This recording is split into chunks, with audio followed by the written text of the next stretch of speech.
Well, good evening. How's everybody doing this evening? I'm Lee Love, photo mentor here, and we do this every Friday night at 9 p.m. Eastern Time. Glad you guys could join us. Thank you very much. Nice to see so many people here this evening. Again, this is the purpose of this broadcast is to help encourage, educate, and mentor you as a photographer and help you out. Also, dispel myths that are maybe that running around. I see a lot of misinformation, so I try to correct that when I can. And anyway, so glad you're here, even if you're watching on the replay. If you can watch on youtube.photomentor.tv by putting that in your browser as a URL, or of course facebook.photomentor.tv, or you can actually also see us on LinkedIn. We're also streaming on LinkedIn now, so that's linkedin.photomentor.tv. Pretty clever, huh? Anyway, glad you guys could join us. So we've got a kind of an interesting show here tonight. It's something that came up as a question. People often will submit questions to me in a forum or a group or an email or directly, and I will attempt to try and answer them. And I thought this might be something that you guys could benefit from. It's a little geeky, but not too much. I'll try and make it non-geeky, as I usually do. But that is the issue of protecting your images and making sure you don't lose your content, which is a really big deal. And I'll kind of talk a bit about the way I do my system and backup and storage, and you can use that for what you want. If it makes sense for you, great. There's a lot of ways to do this. It's not just one. But anyway, I'll share with you what I'm doing here. Also, again, as we guys are not familiar with, maybe we on the first Friday of every month we do photo reviews, and we do this to improve your photography. And it's professional feedback. It's not about whether I like your image or not. It's really whether the image is working or not. We look at it artistically, technically, whether it's telling a story or not. And anyone is welcome to submit their work. It doesn't matter what your experience is or camera. It can be a smartphone or a Hasselblad. It doesn't matter. And the reviews are done anonymously, so no one's embarrassed. Not that I would embarrass you anyway, but just to make sure that no one feels intimidated about him submitting their work. And if you're interested in doing this, you can submit this now. I'd like to get them in at least the Thursday before the Friday we're going to do the review, so I can sort them and get them into the system. So if you go to review.photomentor.tv, and you can fill out your name and a little bit of information about the photo, and submit the photo. Well, we'd love to have I love looking at your work. You guys are amazing, and hopefully this kind of thing will help you improve and give you some real feedback. I should probably mention that the way the reviews are done are based on primarily the 7 common design and art structures and communications, language, line, shape, form, space, texture, value, and color. Kind of look at that as the guideline. That's the template that we lay over the images to determine whether or not they work or not, whether they communicate or not.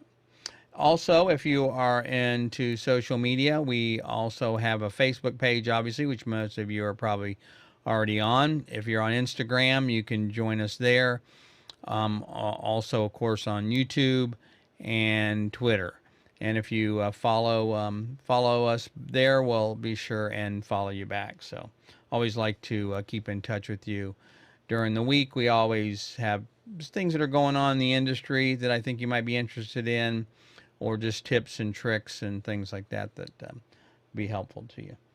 Let's see. I think that, I know one last thing. We also have a Facebook group if you're interested in joining the Facebook group.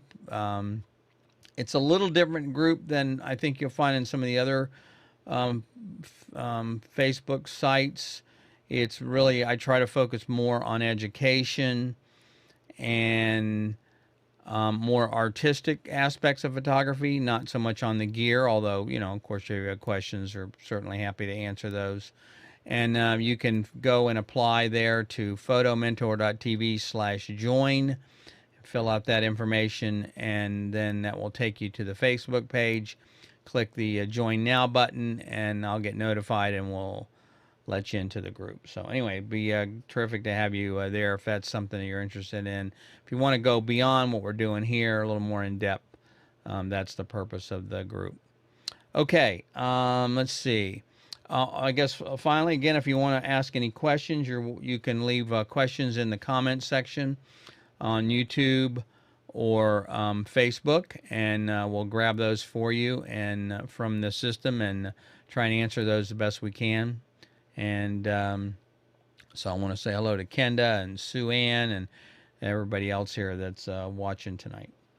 Okay, so we're going to dive right into it, and we'll see how we get here. One of the things I was commenting on this. It's a little geeky for the kind of stuff I normally cover.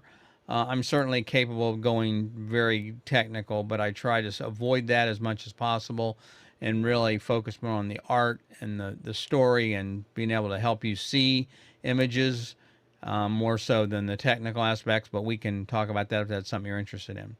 But anyway, so the topic tonight is really about storage management and how to protect yourself, make sure you don't lose your images.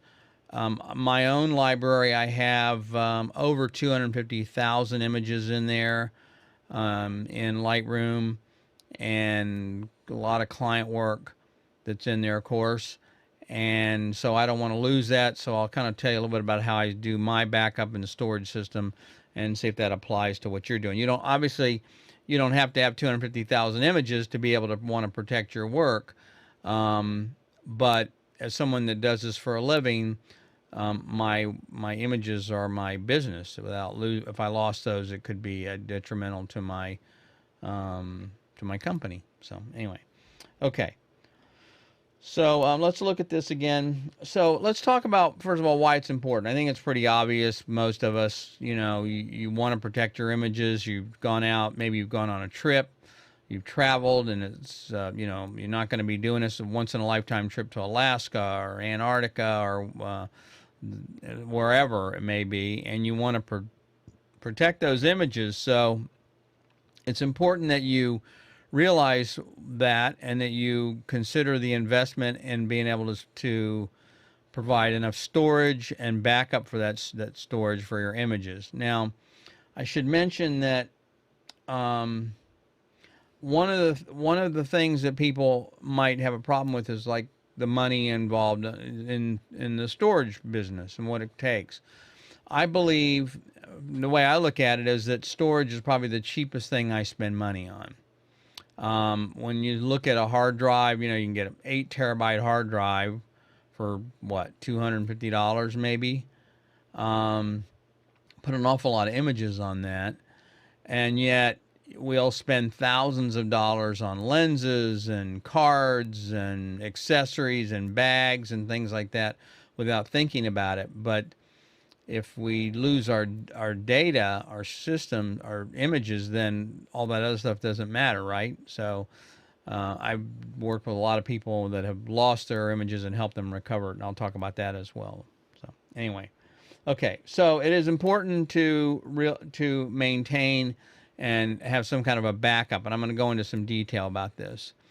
Again, images can't be replaced a lot of times. It could be, they don't even have to be client images. They could just be your personal images. Could be family, friends. I know a lot of people that I've done photography for, or have told me stories about how they've done some photos for a family, and then a family member passed away, and the family just cherishes those images because they're the last ones they have of the person, and they're beautiful, and they really mean a lot to them. So being able to, even if it's just personal images, being able to make sure those are stored in a safe place and recoverable if there's a problem is very, very important. Now, again, as a commercial photographer, my client work is absolutely important to me, and I want to make sure that that's stored in a reliable manner. It's also the most expensive part of the project. So when I do a ad campaign for somebody, for example, it's not the amount of money they pay me that's the most expensive part, although it'd be nice if it was, but it's not. It's all the other stuff. It's the models or the actors and the set and getting people together and all the licensing and all the other stuff that goes around that. So that is the most expensive part of the shoot, is the images. And so if you lose those images, you're in big trouble. I mean, especially before you deliver them. But even then, I've had many times, I had a client call me up and say, "Hey, Lee, the images you shot for us a couple of years ago, the person that you sent the CD to is no longer with the company, and we can no longer find the images. Can you send those to us again?" Took me 10 minutes to pull them up and send them to them. So that's customer service, in my opinion. And also, if I would have said, no, I don't have them anymore, that might have been a problem. I mean, they might have been able to get around it, but still, it wouldn't make me look very good if I said that I had lost them. So anyway, that's an important part of my image in my business, and that is being able to provide client images whenever they need them, no matter how long it's been since I've done this shoot. So what I'm gonna talk about the pieces that is involved in putting this together, and putting a recovery system together, a backup system together. And the first one is the memory cards. The second one is the computer. I see my graphics didn't show up for some reason. The third one is the local hard drive in your computer. The fourth one is the local backup, being able to back up your system locally.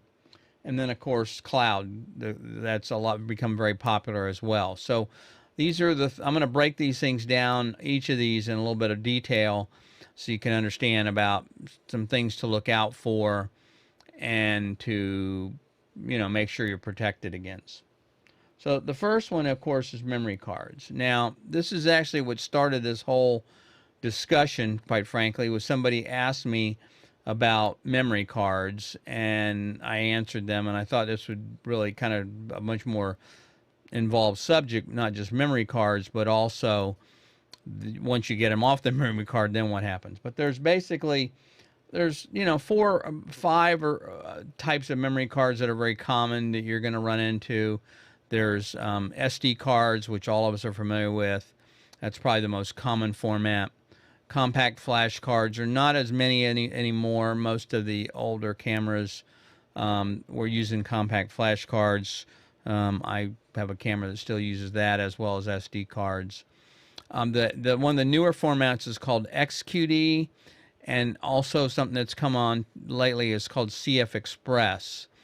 This is an interesting format in that the XQD, I believe, was developed by Sony, and there's now something called a CF Express. The CF Express card is the same physical size, or at least the Series B is. There's A, B, and C. The B is what's used in a digital camera, and that's the exact same size. So what's happened is a lot of the manufacturers, Nikon specifically, I know, has updated their firmware so you can use both an XQD or a CF Express card in your camera. So because it's the same size, the pins are the same, they're able to upgrade that. The beauty of the Express cards is they're a little bit cheaper. They haven't come down as much as I'd hoped they had to be, but they're also faster. And that's, of course, the name of the game, is for having very fast cards with pretty decent capacity. So XQD and CF Express are very, very, very common in most cameras nowadays. There's another format called a CFast. It's very similar size, not quite to a compact flash. I doubt you'll see too many of those. They're very expensive, and I use them primarily. Most people use them in high-end production video cameras.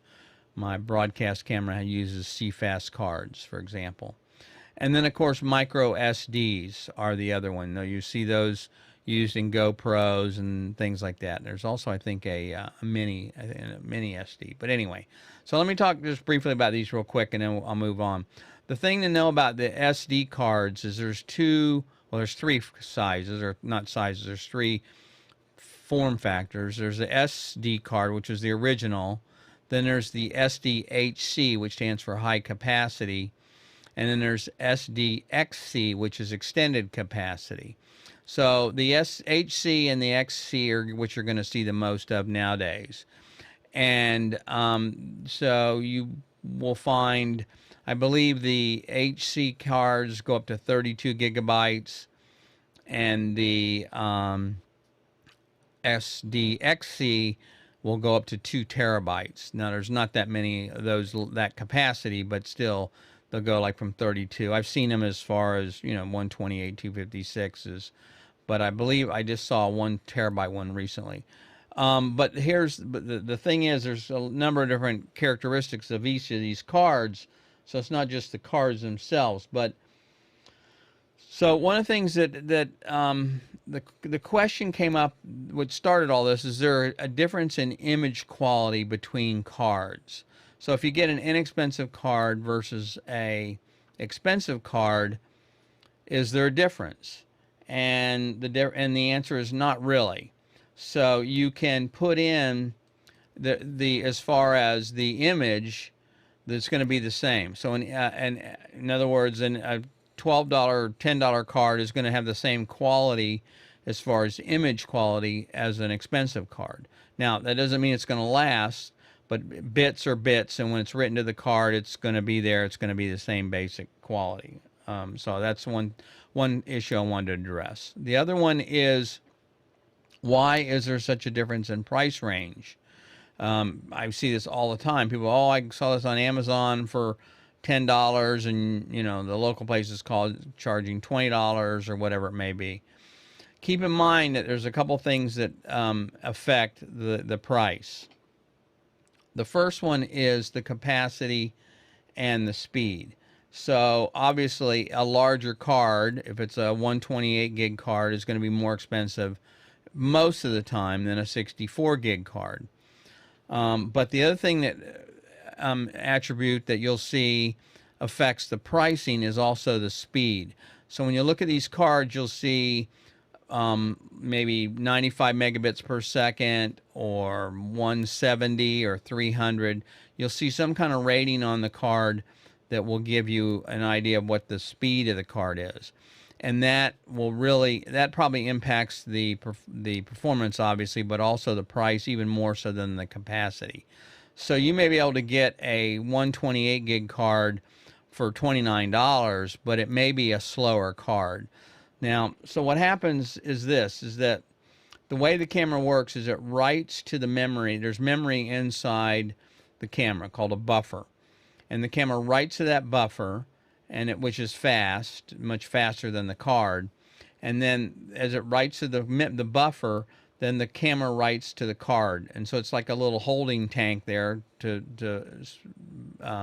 send out the images from the camera to the card. So you can have a slower card, a 95 megabit per second card, for example, and still do pretty decently. But if you're shooting something wildlife, maybe birds or sports, then you're going to want a faster card. So because then, even though you have the memory buffer in the camera, it still takes time to write that out, and so therefore it's important to have the fastest card you can get. So you may also keep in mind that these cards, you want to be wise about when you look at these, because they will there's two speeds sometimes associated with them. If you look closely, the fine print on the card will say read speed and write speed, and typically the write speed is slower than the read speed. So it may say 300 megabits per second on the package. Oh, this is really fast. But if you look real closely, it may say, oh, it only writes at 170 megabits per second. So that's just something to look for. It's not a big deal for most part, but the faster the card, the better it's going to perform, and the less problems it's going to have. Now, keep in mind that this is dependent on your camera as well. So if you're shooting with a D5, Nikon D5 or something D6 that has like, you know, super fast 14, 20 frames per second kind of camera, then you want those really fast cards because the camera can keep up. But if you're using a smaller a Canon T7 or a Nikon D3500, those cameras are not that fast anyway. They're typically 3 to 5 frames per second, and so therefore it's not going to write to the card. So even if you put a 300 megabit per second card in there, you'll get some performance benefit, but you won't get, it's not going to be drastic. So just keep that in mind. But again, as an investment, and as you may change cameras, you may get a camera that has a faster write speed, and therefore would take advantage of that. I should also mention one other thing, and that's, I meant to talk about this when I was talking about the SDHC and the SDXC. There's in SD cards, there's also a newer card that's available called a UHS-1 and a UHS-2. You know, I think this is a UHS-2, yeah. So this is a UHS-2 card. Let's see. So I don't know if you guys can see this or not. I wouldn't plan on showing this or not. But so this is a UHS-1 card. And if you look here, as you can see, it's in focus. If you look, there is only one row of pins across there. This won't be real in focus, but that won't work. If I can get the reflection just right. It's also dark. There's only one row of pins. This card has 2 sets of pins. I don't know if you guys can see that or not. Okay, so it's got twice the pins on it, and it's still compatible with the UHS-1 cameras. So if you're using this card, it will definitely be much, much faster, and they are also much, much, much more expensive. So this is a Lexar, and it's 250 megabits per second. But because it has this extra set of pins, it really can read and write very, very fast. Now, I only mention this because this would be also something that would determine the price difference. But also, you need to make sure your camera can use and utilize the UHS-2 card. So if you put this in your camera and your camera can only use a UHS-1 card, you will not get the benefit of it. So it's not, the camera doesn't have the pins and the interface to be able to take advantage of that. So that's, again, and I'm just trying to dispel some of the myths, because not all cards are the same, and that's a problem. People look at a card and, oh, it's a 128 gig, 128, and this is by this brand or that brand. They think, well, why is this one so much cheaper? There's a lot more to it than just the speed. So it's the capacity, the speed, and whether it's a UHS-2 or a UHS-1. So I call that form factor. So the form factor will also have so if it's a UHS-2 card, it's going to be much more expensive. If it's an XQD card, or this is a CF Express, but it looks the same. If it's a CF Express card, this is going to be more expensive. Even though this is only a 64 gig card, I don't know how much this card was. It was expensive. I remember that. I don't think it was $200. I think it was less than that. But still, let's say it's $150. The form factor alone. So I can get a 128, okay, SD card for maybe, I don't know, let's just say $29. I don't know what the price is.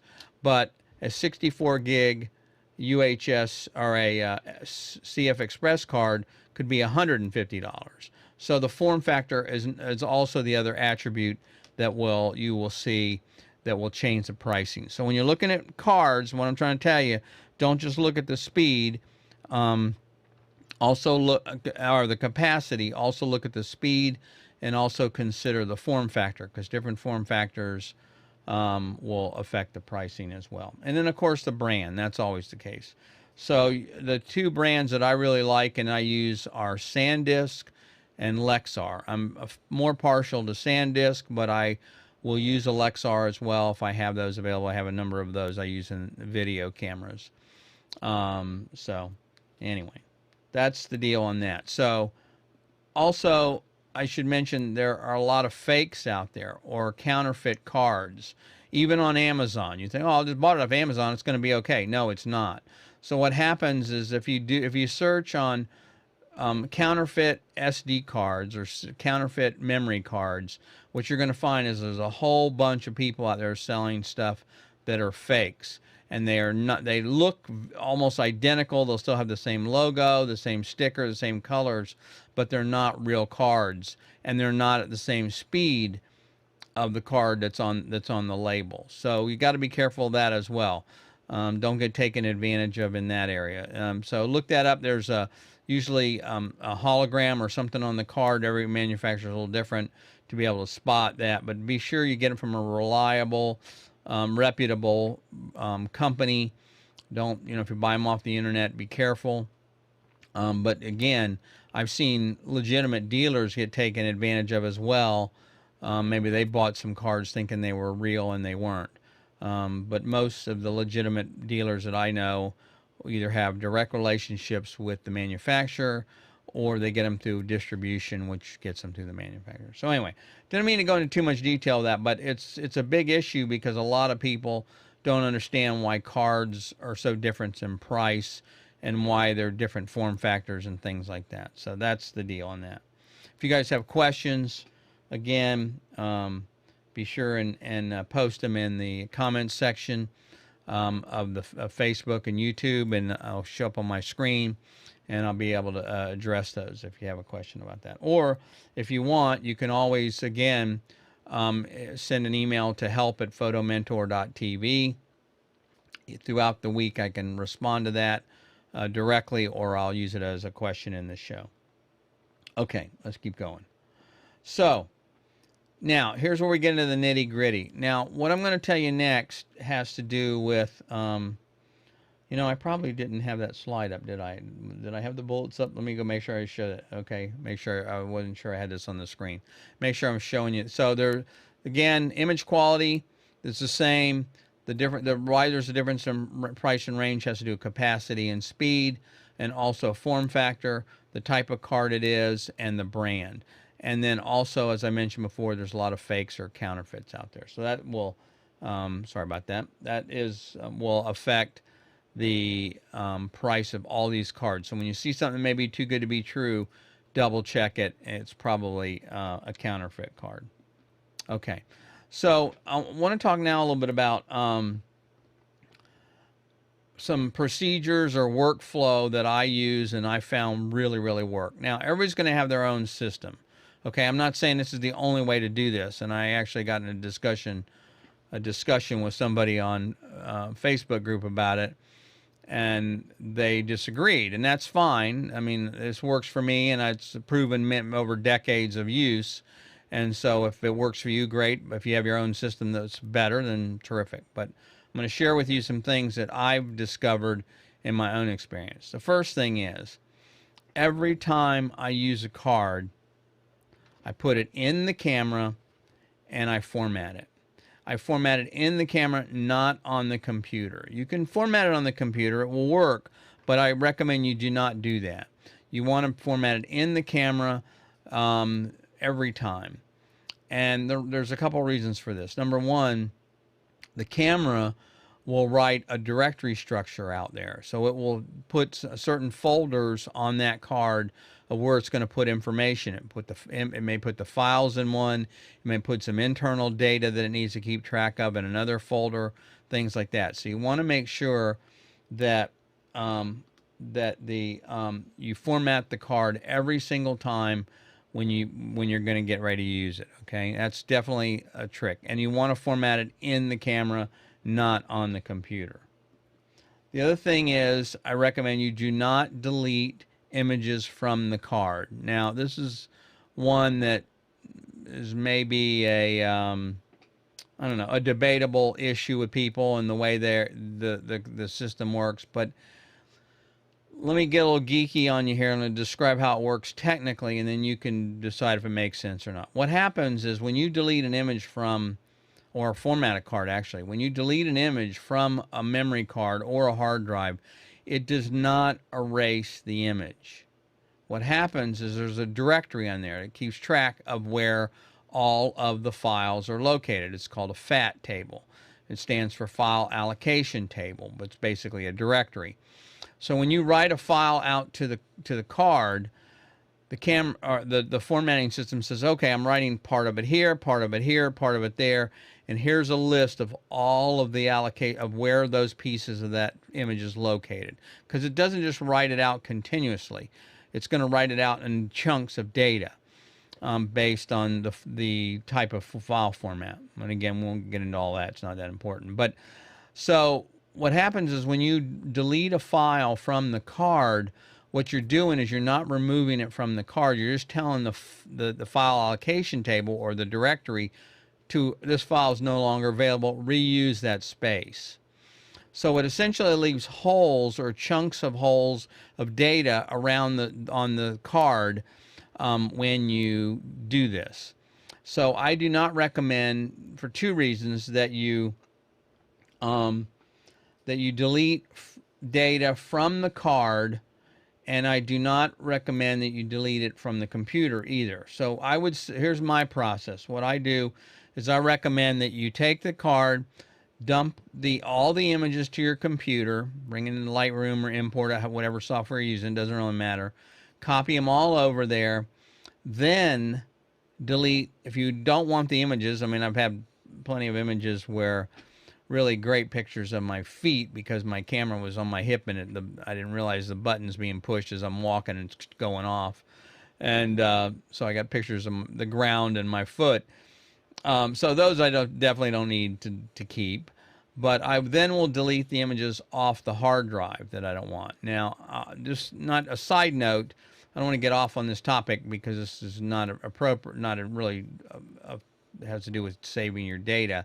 But I also am very careful about what I delete. I rarely delete all my images, even if it's something I think is no good. Now, if it's really obviously bad, like I said, a picture of the ground, it's not going to be of any good. But even if it's marginal, I will keep it because I never know when that photo might be of value, both to somebody that's in the image, even if it's not technically perfect, or if my technique improves, my processing, the software improves, my post-processing technique improves. Many times I've gone back and looked at images a years or two later and go, that image, I really didn't think it was very good, but now that I look at it, I'm more experienced, I have more knowledge about my images. If I crop it, maybe if I process it this way, there's something there that I saw when I took the picture, but I didn't notice it at the time when I imported the image, but now I look at it and I see what I was going for there. So anyway, I'm not a big one to delete a lot of images.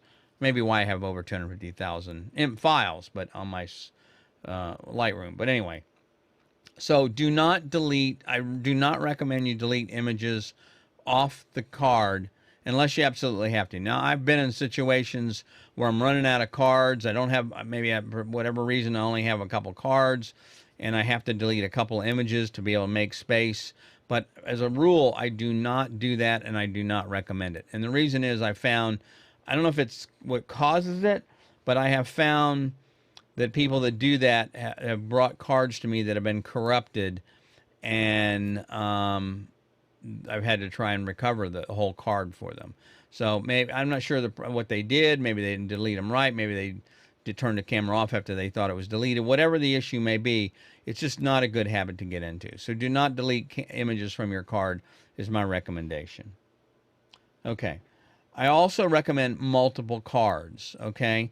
I'm sitting here looking at 1, 2, 3, 4, 5, 6, 7, 9 cards, 7 cards in front of me. 3, 4, 5, 6, 7, 8 cards in front of me from a shoot that I did. And they're from multiple shoots, actually. I rarely shoot that many cards at one, but I will rotate them. So what I do is my personal preference is not to have large capacity cards. I would much rather have a lot of smaller cards. In fact, this is a card that I still use. You probably can't read it, but it's a 16 gig card. It's a compact flash card. I use it on a Nikon D810, which is a 36 megapixel camera. And They work fine. I'd rather use them, rotate them out. I have a bunch of them, of course, because I've been using them over the years. But the reason I recommend you don't do, now I do have large cards, of course. I have some 128s. And then, of course, I have a 64 gig, which is, now this 64 gig I use on a D850, which is a 45 megapixel camera. So the files are pretty big, but I get plenty of images on this card. So anyway, the point is I'm trying to make is that I would much rather use more smaller cards than one large card. And the reason is I have seen, and I've had not too many times myself, but I have seen people come to me and say, Lee, can you help me? I've lost my card. I either accidentally formatted it, or it's corrupted. It won't read in the camera. It won't read in the computer. And I think I've lost all this wedding. So they may have a 256 gig card, and that whole card is corrupted. You're in big doo-doo. So I recommend relatively smaller cards. I mean, use 64 gigs nowadays. 32 gigs are fine, especially if you're shooting JPEG. You'd be surprised. You can get thousands of JPEG images on a 32 gig card. And so if you lost all those images, that would be a big loss. So I recommend smaller cards and more of them.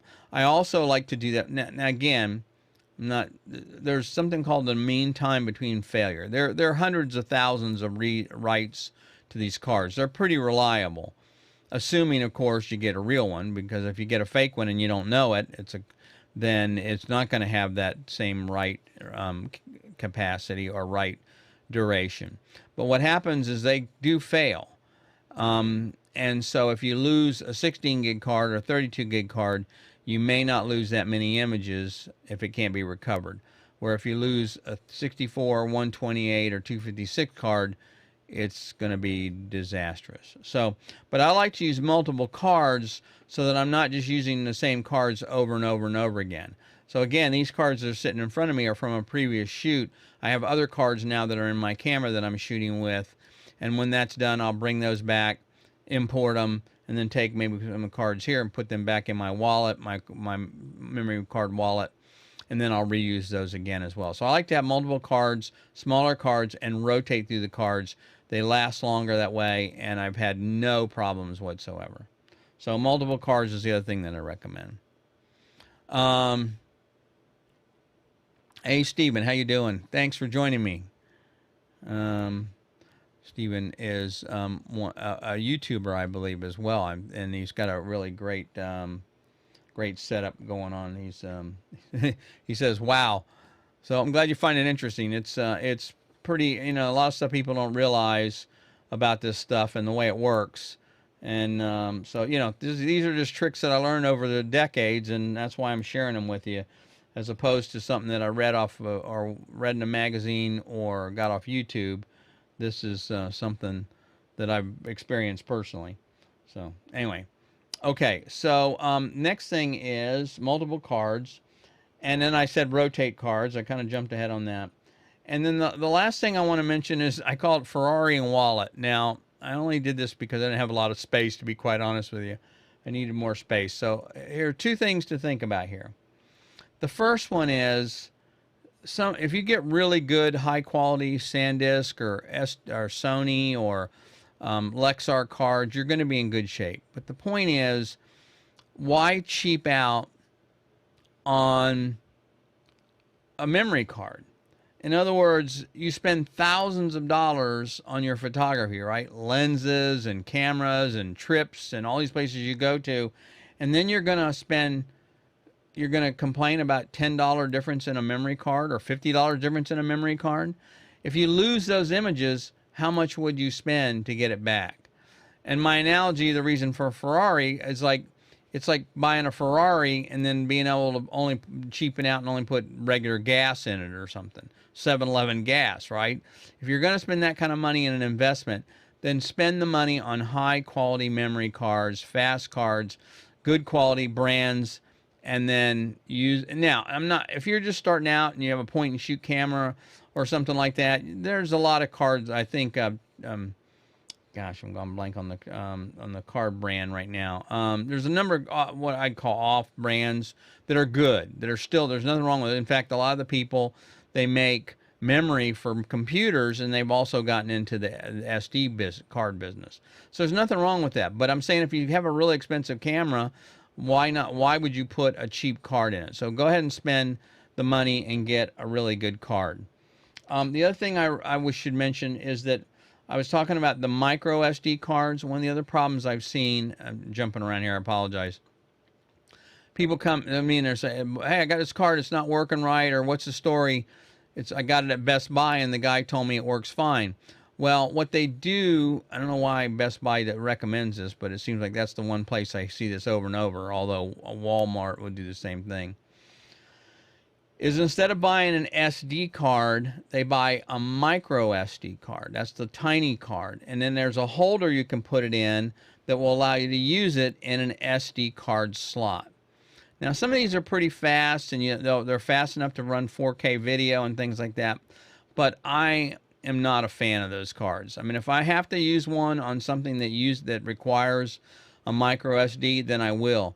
But they're so small that it's really hard to handle them, and they're very, very easy to lose. So, and I also am concerned about the reliability. I'd prefer to use a real high quality SD card made by a company that I respect, and I know there's going to be a guarantee and a problem. If there's a problem with it, they'll take care of it, as opposed to some tiny little micro SD card that's meant for a phone or a GoPro.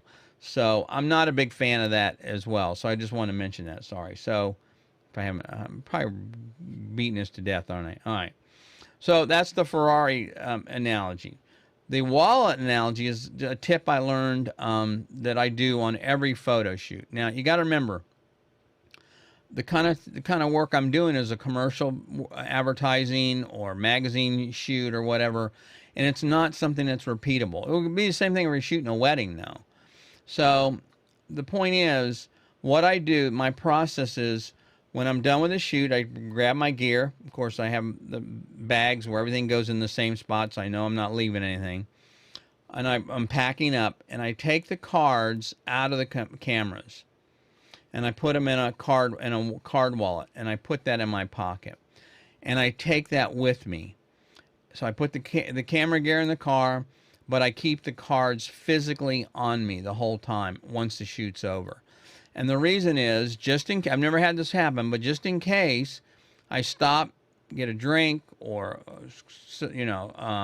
lunch or something after a shoot, and someone breaks in and steals my camera equipment, which heaven forbid, I don't want that to happen, but I have insurance, and so I could replace the camera gear, but I could not replace the photo shoot. So by having those cards on me, I know they're with me, I know where they are at all times, and I know I'm not going to lose them or they're going to get stolen. Actually, what happened one time kind of got me nervous is I was pulling some stuff out of my pocket one time, and I looked down and there's one of the memory cards on the ground. And when I'd pulled my phone out of my pocket, it had grabbed onto the memory card and threw it on the ground. So from that point on, and this was one that I had shot already, of course, but from that point on, I keep them in a wallet, and I keep them on my person the entire time once the shoot's done. So it's just a tip that prevent you from having a heartache if you lose the cards or get stolen, which is going to be bad enough as it is. But it's one thing to call the client and go, hey, I'm sorry I can't do the shoot next month. My gear got stolen. I got to get it replaced. But it's another thing to say, oh, by the way, the stuff we just did that we spent all that money on, I lost all those images. Nobody wants to be in that position. So that's the deal on the workflow. Format the card every time you're getting ready to use it. Okay. Do not delete images from the card from the camera or from the computer, by the way. I recommend using multiple cards. It's just my preference. That way I'm rotating through them, and I don't have to use them all the time. If sometimes there's things that can happen on the computer, by the way, which we're going to get into in a minute. And so if I still have the card here, I could actually re-import them again if necessary. Rotate through the cards, and don't buy cheap cards. It's not worth it. Don't use micro SD cards if your camera uses SD cards. And when you're done with your shoot, take your cards, put them in a wallet of some kind. I use the Think Tank one is the one I like. Put the cards in there and put them in your pocket and keep them on you the whole time. Okay? So that's that. Any questions, comments, or if you guys disagree, fine, let me know. That's fine. It's you know, like I said, this is just my own personal experience and what's worked for me for 3 decades. But there are plenty of ways to do different things, and whatever works for you, hey, go for it. So, if you so many photos, yeah, that's right. So Steven says there's a lot of photos. Yeah, you can put thousands of photos on a card. You'd be surprised. Video, of course, is a little different. Takes up a lot of space, especially if you're shooting 4K. Eats up a card pretty quickly. And we're going to get into the storage aspect. Okay, so if you guys don't have any questions, I want to just do a quick commercial here real quick. I want to remind you guys that, again, as I mentioned before, the first Friday of the month, I do photo reviews. I encourage you to submit your images. So really it's all done anonymously, so nobody knows who the images are from. No watermarks, obviously. But it's really a great way to see what's working in your images and what's not, and where to improve. It's not whether I like the images or not. I look at them whether artistically, technically, and what kind of story they tell. And again, any experience. If I love to look at work for new photographers, and it doesn't matter if you're using a phone or you have a high-end DSLR. Just go to review.photomentor.tv, submit the images, and be glad to give you some feedback on that. And also, again, if you're into social media, you can follow us on Facebook, YouTube, Twitter, or Instagram, and I'll be happy to follow you back. And finally, if you we have a Facebook group on. If you want to join that, you can go to photomentor.tv/join. Put some information in there to help us make sure you're not a spammer, and we're glad to have you join us on there as well.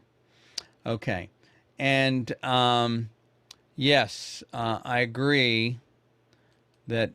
So Steven says that he'd like my opinion on the best cloud solution for storage, and there's a lot of them out there. It's kind of it's kind of hard to decide. And Kenda says we store our photos on duplicate external drives and also subscribe to Dropbox so we can store a backup copy there.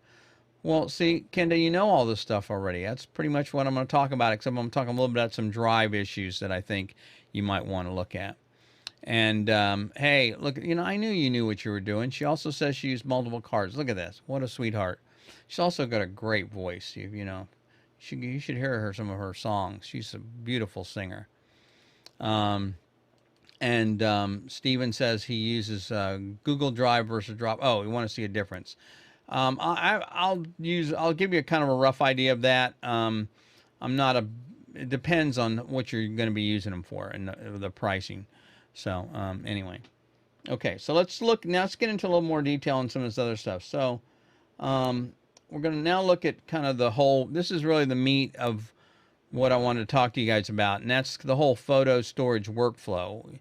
So, I'm sure most of you, if you're getting started especially, you probably, will take your images and you'll put them on your internal computer. You'll import them, and if you're using Lightroom, which is annoying, but it somehow seems to default to the internal C drive and puts them under pictures every time, even though the last time you've imported them somewhere else. But anyhow, that's a whole nother issue. But so it will import the images and you copy them to your local hard drive. A lot of people get started this way and it's fine, but there's a couple of issues with this. And the first one is your hard drive will fail. It's not when, it's not if, it's when. So I always assume that the mechanical or even an SSD hard drive is the weakest component in the system.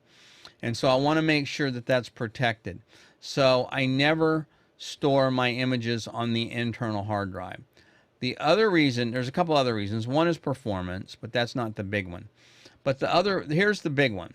Why you don't want to put your images on an internal hard drive.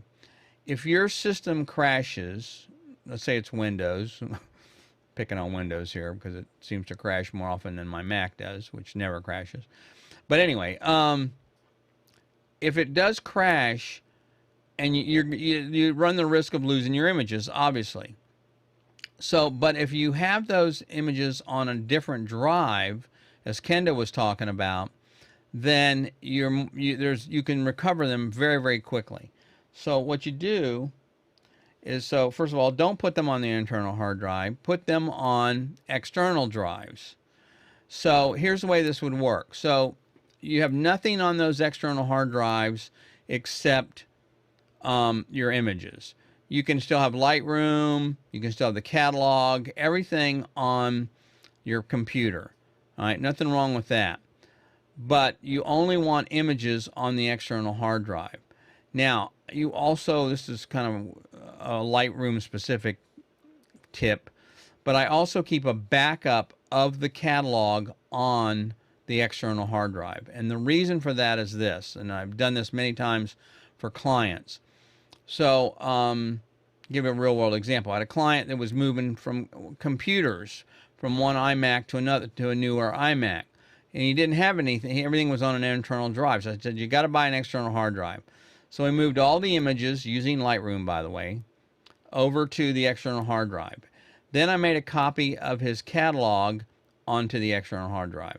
You want to keep the catalog on the internal hard drive because it's a little faster, but you want the backup on the external hard drive. So he got the new computer. He unhooked the old computer, plugged in the new one, installed Lightroom. I went in, I said, I want to re-import from a previous catalog. I went from the backup. I imported it into the new iMac. In a few minutes, well, however long it took to import, the images were there. He was back up and running in no time. In fact, you could even take the external hard drive with the catalog on it if you wanted, and even take that to another computer. So let's say you had another computer at work, or you had a backup computer, or you went to a friend's house. You could take that external hard drive in, plug it in if they had Lightroom, or install Lightroom, and take that backup catalog and be up and running with your system in a matter of minutes. So that's the way you want to do it. You want to have your images and a backup of your catalog, if you're a Lightroom user, on that external drive. Now here's the problem though, that many of you may be running into. At least this is the one I ran into. And that is, you get lots of hard drives and they're all different. So I mean, you know, I have, so if you're like me, I don't know, maybe this is you. Maybe you have a bunch of hard drives. This is just 4 of them. I got a stack of them here on the ground, and these are just internal hard drives. You should see the ones I have that are external. I have probably as many external ones as well.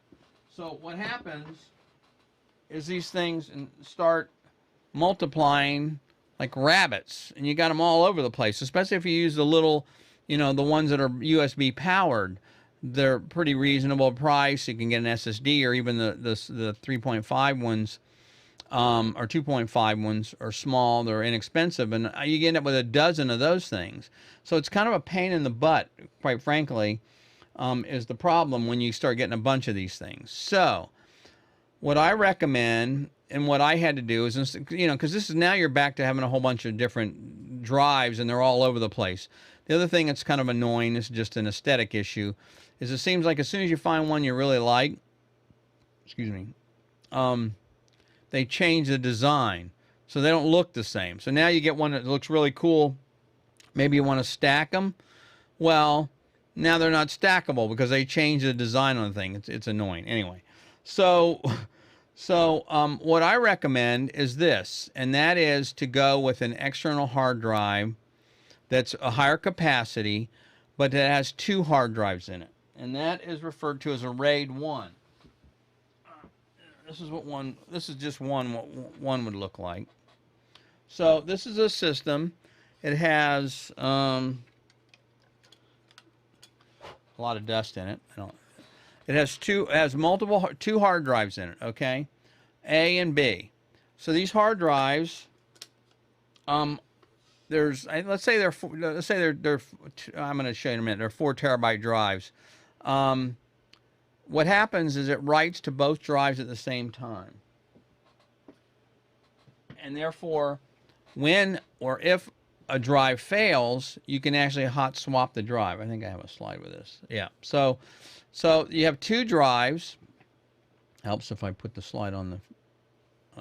You have two drives, and what happens is the hardware embedded into the drive system, the case, the cabinet, writes to both drives simultaneously. So it's fast, so it doesn't use software to do it. It does hardware, but it writes to both drives simultaneously. So you have, so it looks like one drive to the computer, but it's really two drives. So now here's the thing to keep in mind when you start shopping around for these things. If you have two drives and it's a 4 terabyte system, it's not 8 terabytes of data available. If you're using a RAID 1 system, a RAID 1 says, and I don't mean to get into too much, there's like a whole bunch of different RAID methods of doing 0, 1, 10, 5, I mean, different formats. And I don't want to get into that tonight because it's just too geeky.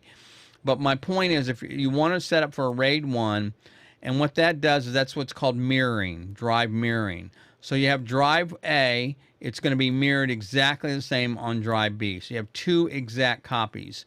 If drive A fails, you could pull that out, replace it, put another one in. It will automatically rebuild itself from B and take B and copy it back to A while you're using B, by the way. So you're not losing any data. It can run at the same time it's rebuilding it.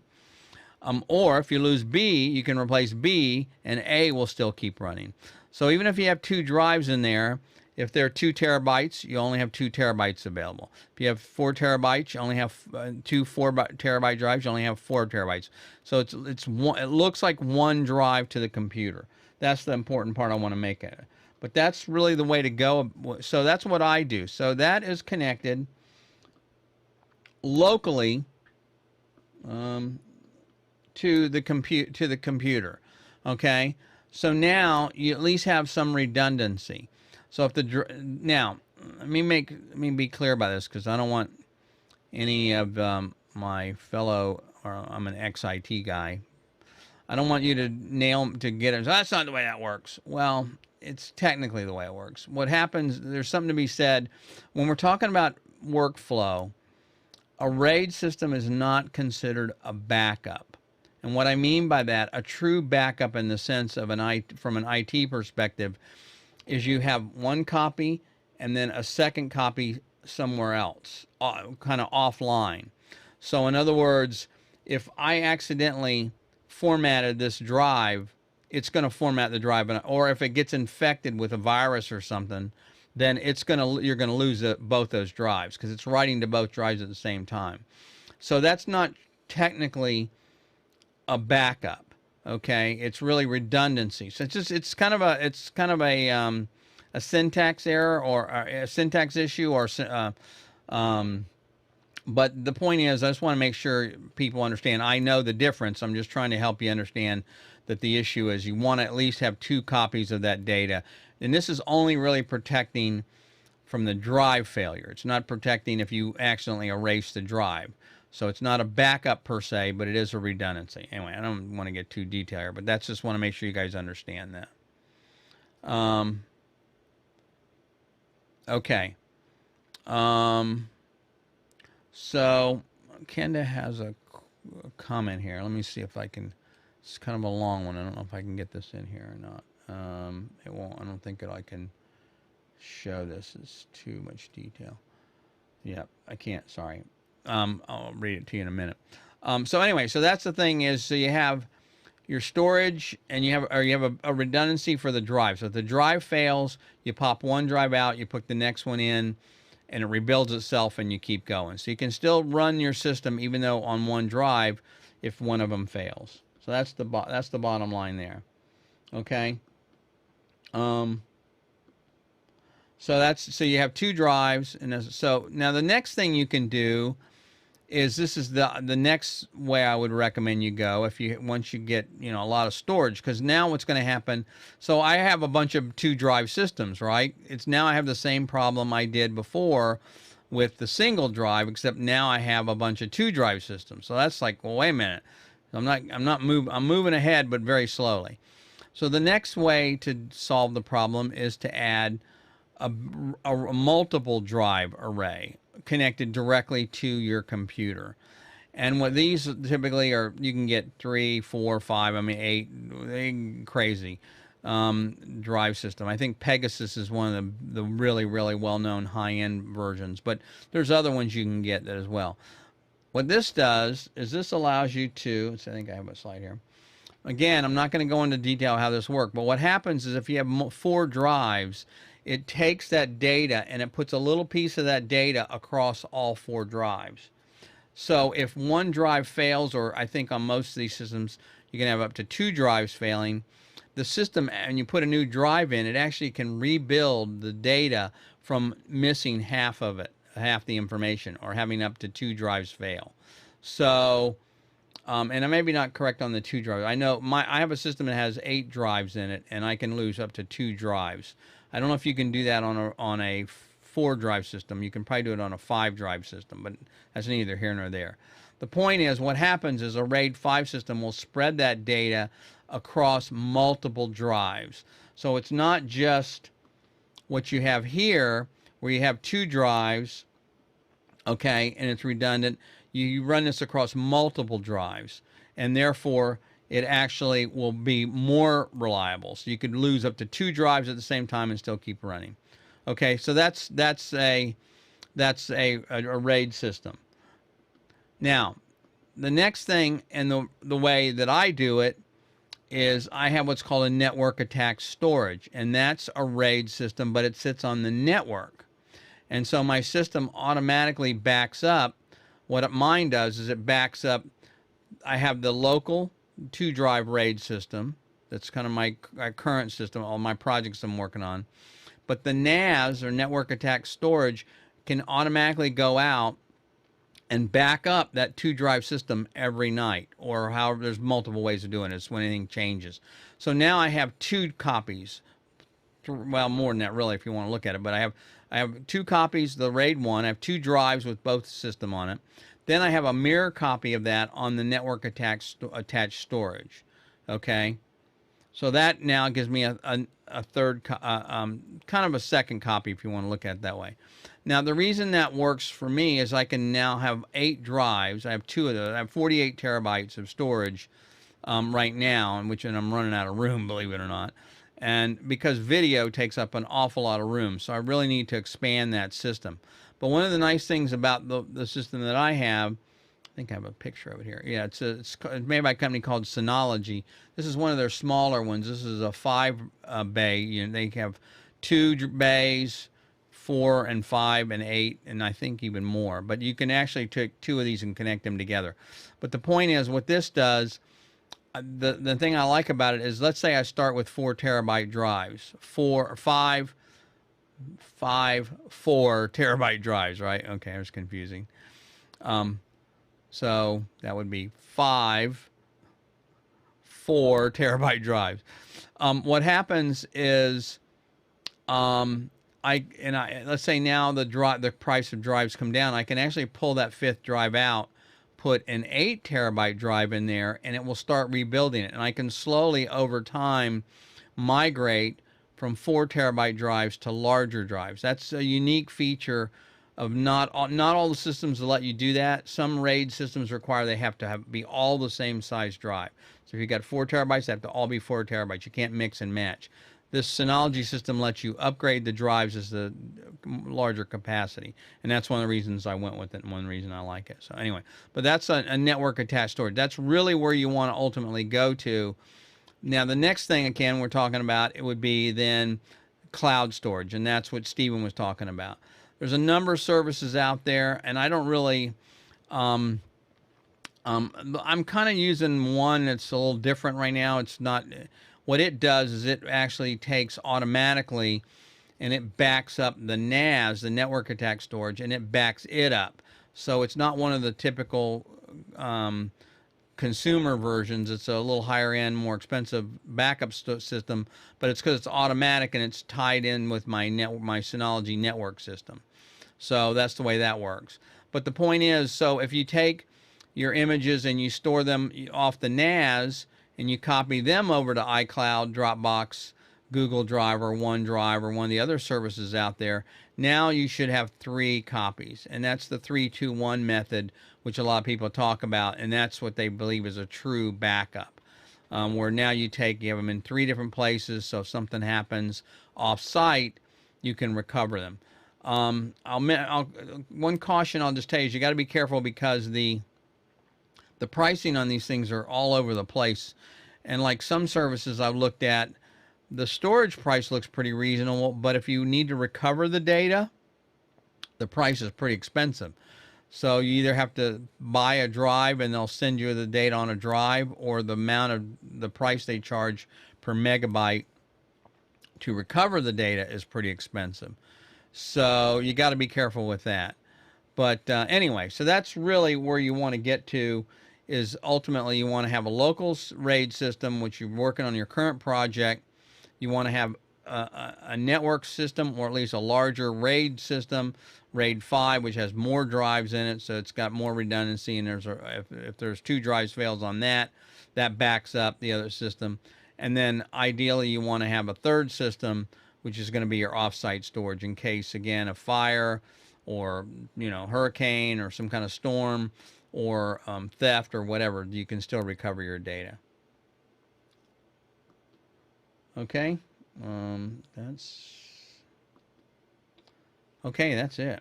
That's what I wanted to tell you guys. So hopefully, I think I've covered everything.